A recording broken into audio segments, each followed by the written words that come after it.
Hey, out there in online land, this is your comic book curator, Vic Martino. And in one of my previous videos, I talked about Michael Uslan, who is the man responsible, well, the main man, not the only one. Of course, it's teamwork, like Batman and Robin. It's not just Batman.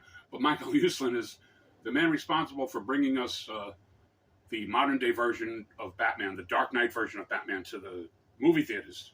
And I talked about his book, The Boy Who Loved Batman, one of my favorite books. Well, he wrote a sequel, a follow-up book. It's called Batman's Batman by Michael Uslan. And Michael E. Uslan, and I recommend it highly, Batman's Batman. Get also, if you don't have it by now, make sure you purchase The Boy Who Loved Batman and then get Batman's Batman. And this one here is Batman and Me by Batman's creator, Bob Kane. Batman's Batman is a newer book.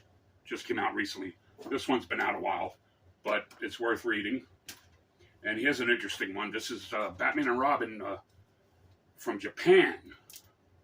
These were reprints of the comic books that were made in Japan in around 1966 and 67, around the time of the Batman TV series. Made Batman real popular all over, not just here in this country, but also in Japan. And this is it's translated in English, and you can get it online on Amazon. What's it called? It's called Bat Manga, and it's the Japanese reprints of the Batman comic books from 1966, 67. And speaking of 66, 67, here's a book, Batmania, about the 1966, 67 Batman TV show that starred Adam West as Batman and Burt Ward as Robin. And here's another book. This is Batman and Robin. This is the serial versions from the 1940s. The 1940s Batman and Robin.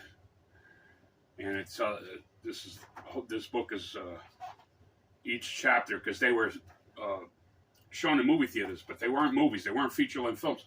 They were serials. They used to be called serials, like 20 minutes each or something like that. And it was chapter 1, 2, from chapter 1 to chapter 15. And that's all the serials. It talks about all the serials. Now, here's some interesting books, not Batman books, but comic book related that I want to recommend. This one is called Comic Book Heroes of the Silver Screen. And it's by William Scholl. Very good. All the superheroes that were brought to movies and television. And then this is a really good history. The Rise of the Superheroes by David W. Tosh. Really good book. The history, of superheroes in comic books. And it tells you all the classic comic books. It lists, not all, but many of them. And it tells you the price, what a lot of these classic comic books go for now. It tells you the prices. Oh man, somebody's got these comic books used to be like 10 cents, and you can get like $10,000 for some of them. People say, hey, what are you, an idiot collecting comic books? No, you're the idiot not collecting comic books. You could have bought a new car with one comic book. If you had the first edition Superman or Batman, they got to be in good condition, All right, now last but not least, we got The Great History of Comic Books. And this is the definitive history of comic books from the 1890s to the 1980s by Ron Goulart. Ron Goulart's Great History of Comic Books. Anyway, those are some of my recommendations for good reading. And until the next video, keep buying and collecting comic books.